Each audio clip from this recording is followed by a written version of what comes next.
there it looks like that the BJP has a conundrum to resolve, as the NDA, which includes the JDU and the TDP from Bihar and from Andhra Pradesh, coming together to strengthen the support for the BJP and form the NDA government 3.0. Now, the big concerns that the BJP will have in terms of the promises it has made to the people of the country versus the promises and the implementation of those that have been done by its two allies. On one hand, we have Nitish Kumar, who has ensured that there is a caste census that has taken place on the ground in the state of Bihar, something which the BJP has been against from the very start. On the other side, we see the TDP and the TDP leader Chandrababu Naidu, who has gone on and promised the people of Andhra Pradesh to continue with the 4% Muslim quota once the TDP comes to power. And now, in the midst of this promise battle that the NDA finds itself in, can there be a middle way that can be found? Now, there are accusations being made by the opposition leaders that if the BJP is so true to its promises and ideologies, will it have to lean towards what the JDU and the TDP are saying, what they have done?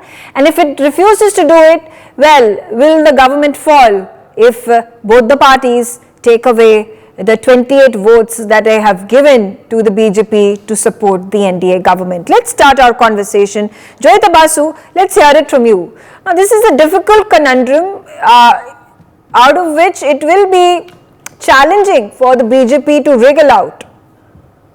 Well, first of all, when the government has not even been formed, I think it's a little too early to speculate whether the government will fall because of these two demands. Let's not forget, both these chief ministers, they need money for their states. Naidu in particular wants to develop Amravati, I'm certain, to basically, he was the one who had all those plans for Amravati, huge plans, and then Jagan messed up the whole thing with his 3 capitals, all sorts of things happened. So right now he wants Amravati to rival Hyderabad.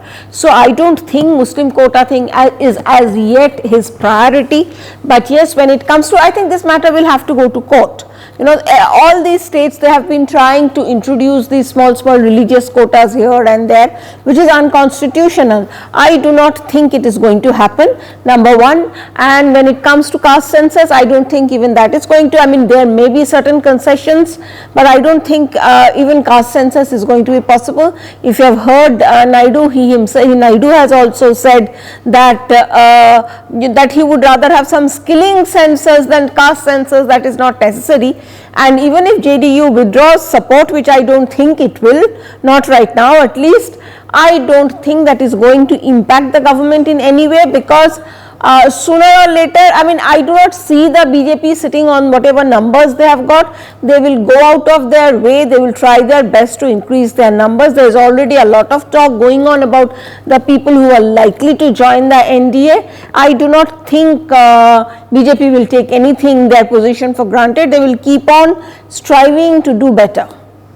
Advocate Manasvi Thapar, let's hear it from you. Caste census now a blurry line. The questions are being raised by the Congress, the opposition. Will the BJP now allow for caste census across the country? Because in Bihar, JDU and Nitish Kumar have allowed to have it happen. We talk about the TDP and Chandrababu Naidu, and perhaps primarily the reason why he has won the election is because he has been able to reach out to the Muslim community who have given him votes. See, that's very clear. So, for JDU and TDP, it's more about their own states, and their own state is the priority for them, and they have to work as per the state understanding. So they are not friends. One thing which we understand from the alliances, this is not an alliance of friendship or love of that alliance or ideology together. Because if this would have been NDA 1, which was initially formed, that would have been the love alliance, but this is not a love alliance. So they have their own state politics which they have to cater, and they have to cater the Muslim votes, unlike BJP, which is like a pro Hindu party, which they project themselves, and they also prefer because they consolidate the Hindu vote bank very well. So, but TDP and JDU have to have a balance between Hindus and Muslims, and they are okay with that politics, and that has kept them afloat. So they would not want to mess around with that. And Chandrababu Naidu, after whatever happened in the last 5-7 years with him, so it's a great comeback for him. So he would want to keep his state intact, his state politics intact, with that national aspirations and national seats which he will have at the center. So that also he would want to go with it. So I don't think there would be any compromise in terms of caste census in these two respective states for sure. And they will not demand for a national caste census, because that will not be something which will suit their politics. So they would be okay with it. So opposition is in all enlightenment, in all delight, because that's the majburi of a Gathbandhan. Okay. They have to go with it. They can't say that we are against caste census now, because their alliance are okay with it. So now that whatever that khichdi taunts and memes were made against the India alliance are now similarly going to come back to the NDA alliance also, because this is what it is. So TDP's politics completely different from BJP. JDU's politics is completely different from BJP. So they have to manage that, and they also have to. They would be on the taking end of all these questions by the opposition now, and they have to answer it. If not today, but someday. There have been all these, these are the key primary issues on which there is obviously opposition having a field day today against the NDA, against the BJP. But there are others like the One Nation, One Poll, which has seen support from the JDU and the TDP. They also spoke about the Uniform Civil Code and talked about how there can be discussions held in the rolling out of this scheme. And then, of course, the issue of Agniveer, that has been a question and talked about much in. It has been a point of discussion during campaigning and after that as well, that people in general are not happy, and there has to be amendments made by the government in rolling out the Agniveer scheme.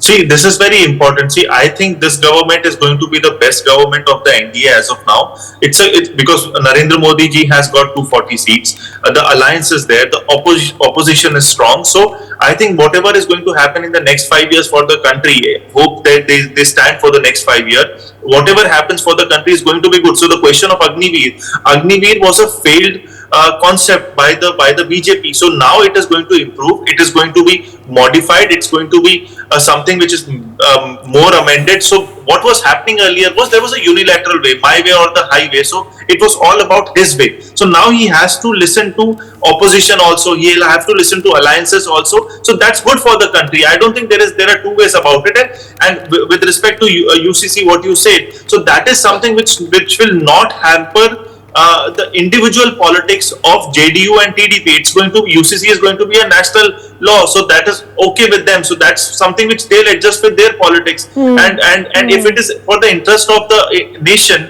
when debate is going to happen in full-fledged in the parliament, I don't think the opposition, just for the sake of being in opposition, will object to that. So there has to be productive discussion, and I feel I definitely think that the opposition is going to come out all guns blazing against the government for tabling the Uniform Civil Code. For fractured laws like farm laws, for fractured laws, by Agniveer, for Uniform Civil Code as well.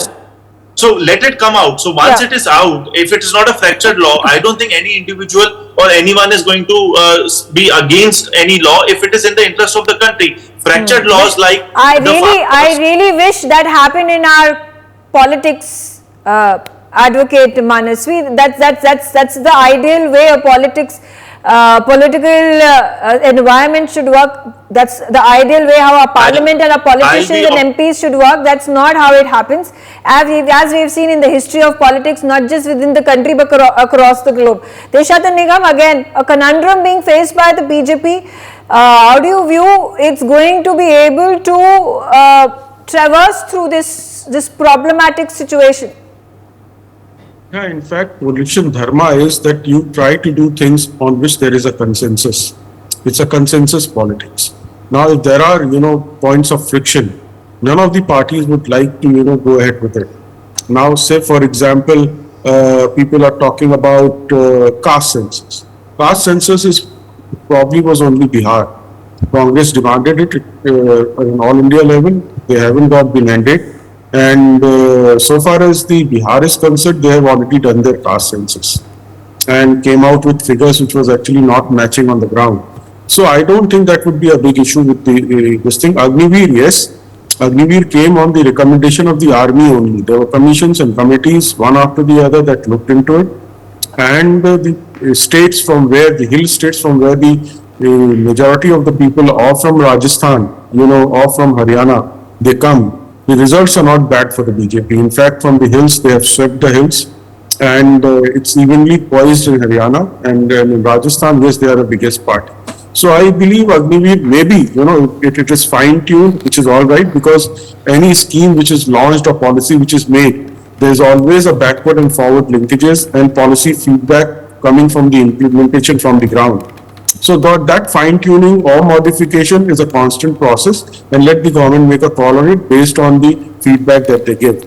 And so far as 4% Muslim quota is concerned, as someone who's as a lawyer myself and a constitutional expert, it's not permitted under the constitution, for which you require a complete, overhaul of the constitution. But it does give fodder for the opposition to attack the BJP. You were coming out attacking the Congress, saying caste census is anti-India, it is against Hindus, it is against the Dalits, it's against the Muslims and the rest of the country. And now here you are having to deal with caste census. You are then a party who's ruling Bihar along with the JDU, and you can't really do anything about it. Well, Megha, caste census had already gone into the back burner when the BJP and the Nitish Kumar joined. And it's no more an issue at that, because they didn't bring it up. And secondly, let me also tell you, our constitution wants a casteless society. It does recognize castes. It's an aim of a constitution to have a casteless society where everybody tries to. Even the reservation initially was for 10 years only. But since the benefits did not actually reach people in 10 years, it was subsidy. Please don't. I don't debate like that. Don't make so snide remarks. You will have your time. I will prove my argument that you are a blatant liar. Sunny, I'll come back to you. Sunny, please let him complete. I will give you time to make your pitch. Let Deshaddha Nigamji complete his statement. If I start giving you statistics, which I am well aware of and well researched since the day 10 years I am doing my TV debates, you would know how every 10 years it was extended, and then reservations. And yes, everybody recognizes the fact that the benefits of the reservation have not reached the people, and therefore it is continuing and should continue as long as everybody, receives and becomes equal in terms of, availability of resources and chances and all kinds of things that we have. So these are the issues, and 4% Muslim quota is not permitted under the constitution. People are doing it. It is under challenge in various courts. We'll see how the courts, come out and give a verdict on it. So therefore, the contentious issues in the coalition dharma are put aside, and they move on the path of development, the basic policies which are there. And the policies, if they require a review, certainly why not? In a democracy, review is something which is a constant process, whether it is any scheme, Agniveer or otherwise. UCC, yes, number of times the discussions have gone with the people, and if the BJP wants to come, I don't think anybody will have a problem, because UCC has nothing to do with religion. Okay. It is about gender justice, equality and social justice, and preventing exploitation of women. Which is why, if you look at most of the laws out there, also the questions, there was a lot of dissent that was shown within the Muslim community about the Waqf board lands, about the Uniform Civil Code, about the Muslim personal laws, and all those questions were brought forth. And there were certain segments of the Muslim community, I wouldn't say they were right, I wouldn't say they were wrong, but there was concern. And that's exactly why the Congress also backed those individuals who were then did not want Uniform Civil Code to be brought into place in the country to begin with. I am not saying it would not be good for the country, but there has been dissent, there has been resentment among certain sections for whatever reasons, for their vested interests. Sunny Dhiman, let's hear it from you. What is it that you wanted to say? First of all, I welcome all the panelists. Unfortunately, all panelists are women here. And thank you for inviting all the women in this panel. There are, I'm the excuse me, only. but perhaps, Talking I don't know, about- maybe you remove your sunglasses and see better, or I will just let you know that there's Deshat Nigam. He is a gentleman. There's Advocate Manasvi Thakur, he's a Okay, gentleman okay, as well. okay. Joyita Basu, there's a editor of the Sunday Garden. She's a lady who joins me on the telecast, and you, of course, would know your gender. Thank you, Ms. Sharma, for doing the head count, and that is what I want. That in this country there should be a head count. People must be recognized. In this panel, there's only one OBC which is sitting in front of you, and I belong to the 55% population of this country. Why are you and right now and telling people me are about and your people are in caste? front There's of me. nothing- Excuse there's me. nothing You have to- invited me, and let me speak. We are If you not- don't allow me, but I'm not that shows the differentiating my casteist panelists whether they are Brahmins, OBC or Dalits. I'm really sorry. not. I'm not saying that you are casteist. I'm saying that there has to be equal representation, and it is not What is he just a talking coincidence. about? There's just one OBC sitting in front of you. And let me complete my argument first. If you don't let me speak, then I'll speak. I'll keep mum. Lost his mind. So thanks. That's what we want. That there has to be head count. If Nitish is doing it, lovely. And if Nitish doesn't do it, he has to face Bihar. And that's why. And let me tell you, even the Congress party was initially against the head count by caste. But now Congress party has rectified its mistake. And that is why there has to be, because in this country, when there is a head count of every cow in this country, but you cannot, and why it is necessary to have a head count of socioeconomic data, because the government policy has to be based on that. And why? And yes, I really appreciate Mr. Nigam's argument that constitution wants a casteless society, and even I want a casteless society. It's like the caste is like HIV. So India, we want India, free from HIV, but you have to acknowledge that there is HIV, and you have to acknowledge that these are the patient, and this is the disease, and this is the solution. That's why you have to acknowledge that there is a problem. There is a problem of caste inequality. That's why it's not coincident. There's just one OBC sitting in front of you. And second, But are you also happy the kind of affirmative action that the governments have taken consecutively year after year from the time that we gained Honestly, independence? yeah. 50% So, yeah, of the I'm not a- reservation for OBC, Lovely. Dalits, Lovely, scheduled lovely, caste, scheduled tribes. Lovely. Let me respond. So I'm not a biased person as other panelists used to be. Narendra Modi government has done a good thing. They I'm have not just talking made, about Narendra Modi, I'm talking about right from the time of Nehru, Indira, Rajiv, No, there has been Manmohan, sheer injustice. and now Narendra Modi. I'm really sorry, but this is the truth of the Indian political system. Dr. Ambedkar said in the Constitutional Assembly that one vote, one value. But this one vote, one value is the political only, not social or economical. And that is why I'm saying that even previous governments, the SC/ST got a constitutional right, but OBC got in 1990s only. And I was the first from my whole background who did his MTech, MPhil, PhD, who entered JNU, and I entered JNU because there was 27% OBC reservation. And just one point I Mind need you, to I clarify, because I have to tell you, talking you about? know, when you talk about your admission by you getting in via quota, that's fantastic. That's one of the affirmative actions that government has taken. But let me also remind you that Jamia Millia Islamia, 50%. The reservation used to be given This to is no man's OBCs, policy. Dalits, scheduled caste, scheduled tribe. That reservation has been taken away in 2013 under Manmohan II government, and it has been given to the Muslim me minorities. respond. 50% of it given to Muslim minorities, taken Lovely. away from OBC, scheduled caste, and scheduled tribe.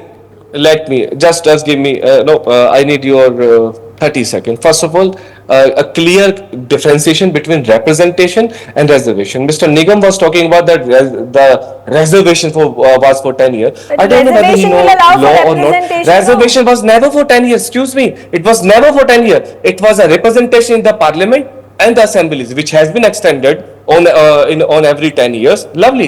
It was there, and it's been extended by every government, even the BJP government. So, but what is your point? What is your point? The point is, let me clear you, under the Indian Constitution, the minority institutions are allowed to run their own education as per their will, and that is why in these universities like But why Jamia were they ANU, given? Why were they allowed? Why did they allow? If that's the case, why did they allow reservation 50% of it for scheduled caste, scheduled Madam- tribe, and OBC earlier? Madam, this is- I mean, was Madam, this? this Are you is- saying this was a mistake that was committed by the government of India? When they Excuse me, allow madam, 50% I'm not- reservation for the OBC, scheduled caste, scheduled tribe, then therefore they had to rectify it and therefore removed it and gave it to the Muslim minorities.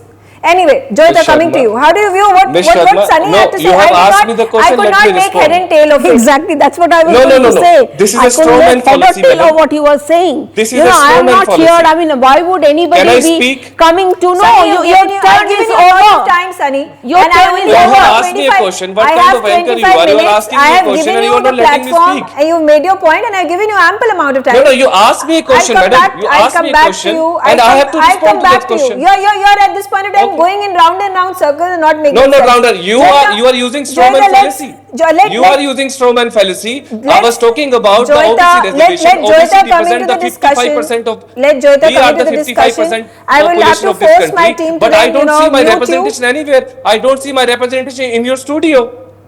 I am the 55% Joyita, of please this come country, into madam. the discussion. Dr. Sunny Diman, please let others speak. I'll come back to you. I'm again. here. I'll come Yeah, back to you. lovely. Thank But you. don't speak lie in Yes. front of me. Joyita, yes. Yeah.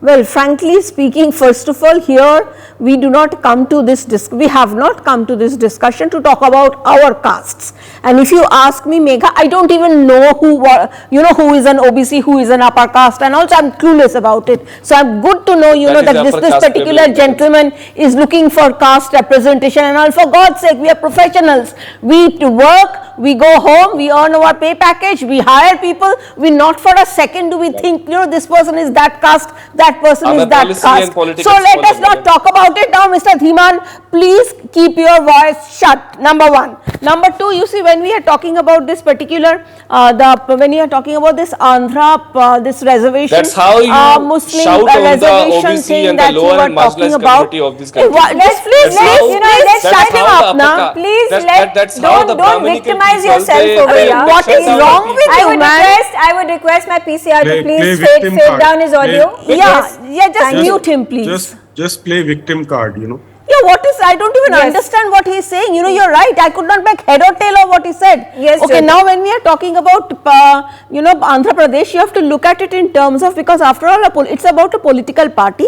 What does a political party want? A political party wants to come back to power and win elections. Now, when it comes to that, we have to look at it in terms of the percentage of Muslim population in a state like Andhra. Now, I was just checking, it seems to be something around 6 or 7%. Now, which is a minuscule number.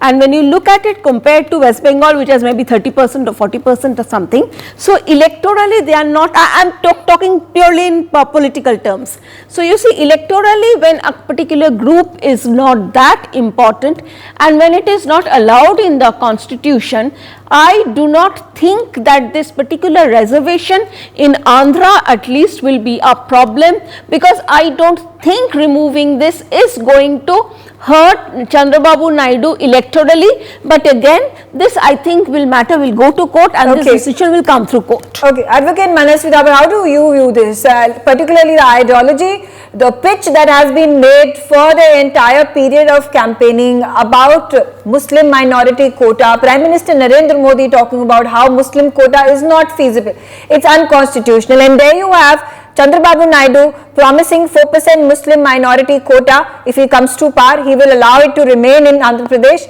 and therefore he's got votes. The question is to me. Yeah.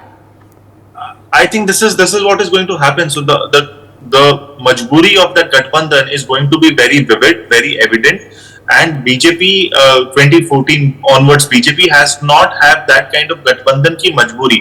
Though 2014 also was an NDA Sarkar, 19 was also an NDA Sarkar, but majority was with the BJP. So they command the laws, they commanded the legislative assemblies, so it was a free ride for them. So now it is not going to be a free ride for them, because there are two alliance partners which are in terms of seats are minority seats, but Right. they play a very major role. So for the politics of Nitish Kumar, he has to go with the caste census. There's no two ways about it. If he has to keep his political career up and running in Bihar, he'll have to go with his understanding of the caste census. So BJP has to follow what Nitish Kumar is going to say. So he can't go away with Nitish Kumar, because the relationship is not very airtight. The relationship has been saw in the past. They have broken away.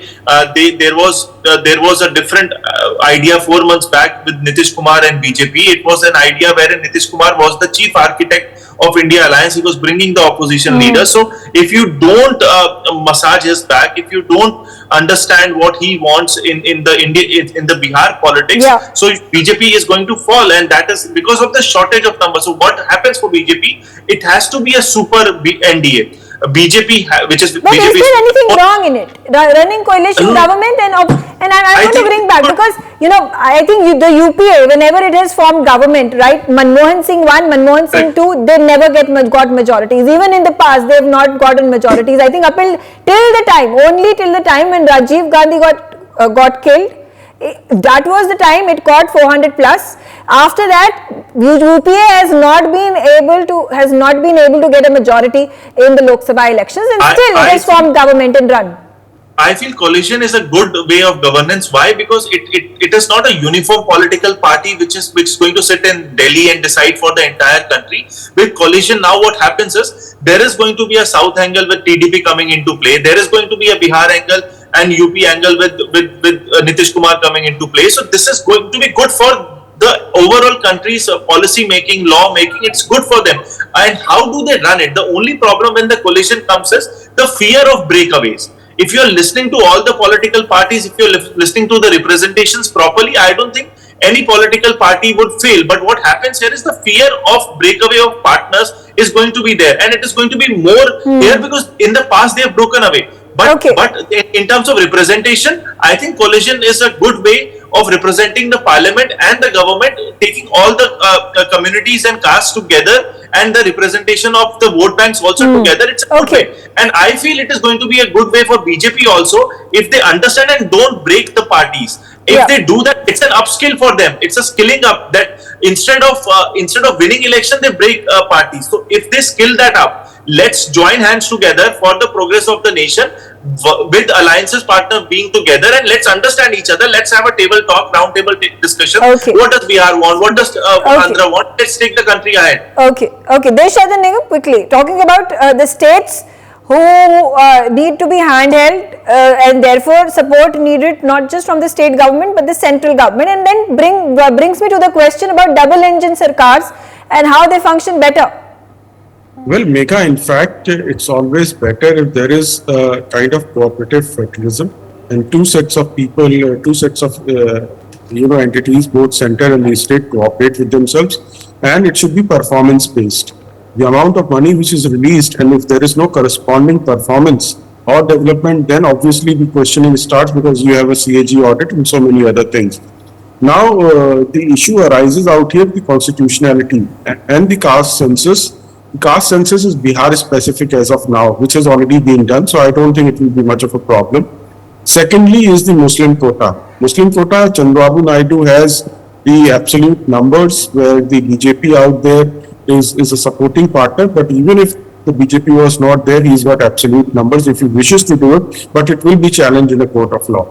That I am clear, as the other issues are already pending. Now to come to Mr. Dhiman, that he says cows are counted and therefore the others, OBCs and everybody needs to be counted. Let me tell you, there is no caste in the cows, it is just a cow census. Similarly, we have a population census in this country, and the two are similar. So let's be very clear about it. And it's absolutely logical. Ms. Sharma, that point was, will you give me 30 seconds or my time was over? That point did not make sense at all. I don't know why the cows were being compared to the people of the country. So the point is on me. Can I respond?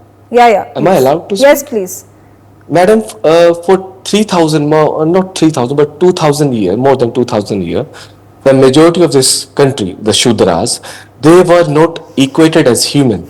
And I belong to one of the Shudra, and so it was the 1940. Don't. My conversation is about the sensitive politics that BJP will now have to handle. That's how you silence. One end there is JDU, the other one there is a TDP. This this That's is how you not, silence this is marginalized. not a platform You are not letting me for speak. you to pitch You have asked me the question. the rights No, for no, no. Dalits, the You are rights for talking to a OBCs. scholar. I'm You are sorry, talking to a I'm scholar. sorry, you And are I will not give you digressing black from and the white conversation picture. and how. If Why you are want you to have a shouting over conversation me? with me That's about how you Dalit silence- rights, that is about how you OBC silence rights, the please come marginalized. another day. I will That is invite how you silence and the then we can marginalized. have an open-hearted chat That is how about the you Dalits marginalize and the the problems they have had Well, faced lovely, and what affirmative actions have been taken I'll and what keep more mum can be because, done. you know, I'm sorry, Ms. I will Sharma not take doesn't this. want- I'm sorry, Ms. you're Sharma digressing doesn't from the want subject. Dhiman to speak. You are at this point of time Ms. Sharma doesn't jeopardizing want my Dhiman to conversation. speak, You're that's it. holding hostage. This Hostage, conversation I that am I'm a- wanting to have Let me with speak my for panelists, 30 seconds with and you my will get panelists, my please answer. mute him. I would like You did not allow me to I would speak. like Mr. Dhiman to I'm please amazed leave the that- conversation. Thank you very much. Yes, Joyita, quick comment before I wrap up. My comment was that, when you're looking at UCC in particular, I think instead of going for an overall national law, what they may be doing is, go it state-wise. So, you see, that way there is less chance of friction. Say something has already been brought in Uttarakhand.